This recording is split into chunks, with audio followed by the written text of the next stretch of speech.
practice stepping back and observing others and the environment around you, this is a really great experience to understand that yes, you are alone, but in some way, we are all really alone together.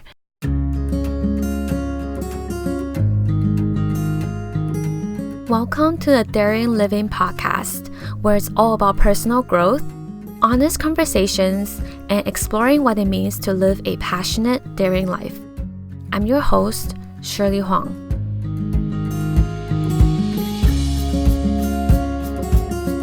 Hello, everyone.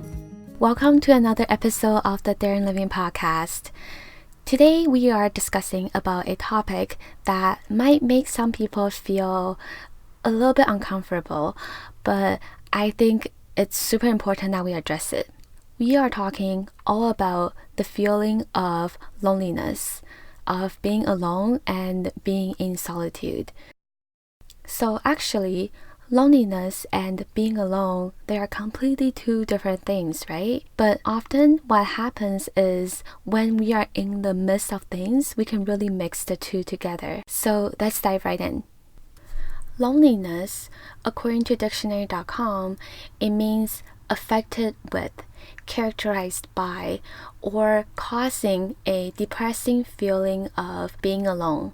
So I would argue with this statement a little bit. Loneliness, it is a feeling. It is an experience that you feel. But despite the name, you do not have to be alone to feel lonely. Now, being alone, this is a fact. It is simply describing the situation, the circumstance of what is happening. Being alone means you are in solitude by yourself, and that's it. So sometimes what we tend to do is we add a layer of emotion, a layer of our own interpretation and our feeling to that circumstance. Loneliness is a feeling of being unwanted, of being isolated, and you do not need to be alone to feel that. You can be in a group of people and you can feel lonely. You can be in an intimate romantic relationship and you can still feel lonely. And this is the same way other way around. You can be by yourself and you can spend the whole day in complete solitude with yourself and you do not have to feel lonely. So I strongly believe that everyone should be able to embrace and deal with their own internal struggles instead of just finding ways to cope with that feeling. So if you are someone who is currently struggling with this feeling right now, I know it is a lot easier said than done, but you still have to start somewhere, right? I am such a big advocate for this because for me personally, over the last few years, I also really struggled with loneliness and really had to make conscious decisions to really learn to cope with that. I came out of a relationship that just made me feel completely lonely and empty inside. And at that time, I thought that my biggest fear was being alone and just being by myself. I just could not even bear the thought of that. But now thinking back, that feeling, that fear, it was never about being alone. It was the fear of being unwanted, of being unimportant, and just being not needed anymore. So this is a very uncomfortable feeling. And what we tend to do is we just want to get rid of this feeling. So we try to buffer it out. We jump into another relationship right away. We call up some friends and spend time together with them all the time. There is nothing wrong with that. Everything is your own choice. But you need to be aware of the fact that you're not actually addressing that problem. Just because you are spending time with people, it doesn't mean you won't feel lonely. You might not feel that temporarily, but eventually it will come back again. So I think this is quite similar to the idea of tolerating silence.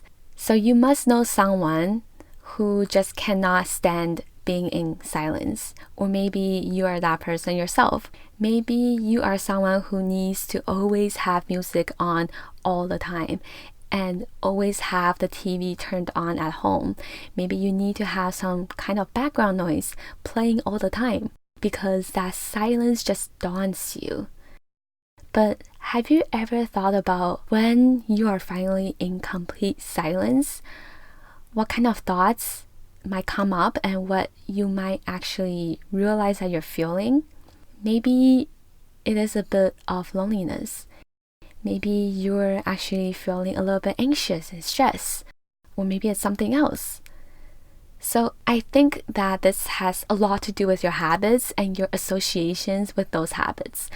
So there's definitely a lot at play here, but maybe this can be another episode on its own. Anyways, let's jump back to the topic of loneliness.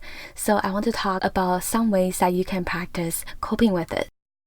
So what to do when you feel lonely? When you are starting to feel uncomfortable, do not run away from it. Do not buffer it out. Simply just sit with it. Just let it be. Yes, you feel lonely and it's uncomfortable, but you don't have to do anything about it. There is a certain power to holding space for that emotion. The moment you acknowledge that it is there, it has suddenly lost its power over you. So I think that this exercise is super powerful, and you can really practice this with any type of emotion, right? Whether it is anger or fear or confusion, simply just acknowledge that feeling being there, accept it. I know it's very, very uncomfortable. You don't have to do anything about it. And what you will realize over time is that you are so much stronger than you think you are. You can bear those emotions. Okay, so now that you have tried to accept that feeling of loneliness, something else you can do is to throw yourself back into scenarios with people again. But instead of diving right into the event, set yourself as the bystander. So for example, I really like to go people watching. Okay, that sounds super creepy when I just said that, but I really don't mean it like that at all. I like to go and sit at a coffee shop by myself and just observe how people interact around me. So maybe it can be looking out the window and seeing people walking their dogs, or seeing how customers in the store order coffee and talk to the barista. And you'll also find that many other people at the coffee shop, they are also just there by themselves, studying or using a computer. I think practice stepping back and observing others and the environment around you. This is a really great experience to understand that yes, you are alone, but in some way, we are all really alone together.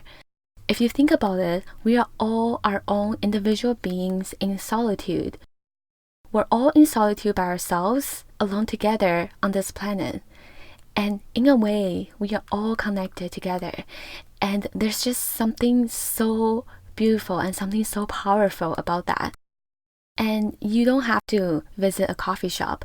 You can be at a mall or you can be in a restaurant, but just observe how people around you interact with each other.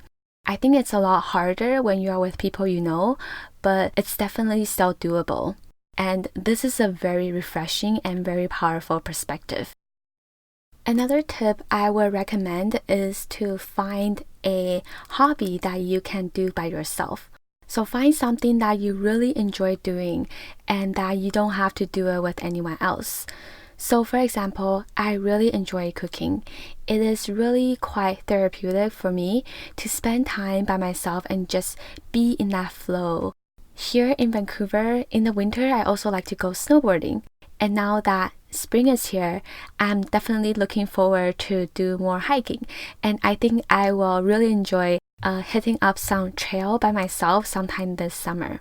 I find that when you can do a hobby by yourself, this is very empowering because you are essentially learning, growing, and enjoying everything by yourself. You are not relying on anyone else.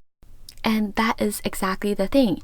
You don't need to rely on people to make you feel excited and to feel joyful and feel motivated. You need to find those within yourself. Be your own biggest cheerleader and your own best friend, and simply just be there for yourself. Definitely tag me in your IG story or shoot me a message over on Instagram at DaringLiving. I would love to hear your thoughts about this topic. If you know someone who needs to hear this message, definitely share this episode with them too. Also, I would love it so much if you can leave me a ratings and review on iTunes, because it will help to really spread this message out to more and more people. I love you all so much. Have an amazing week. I will see you next time.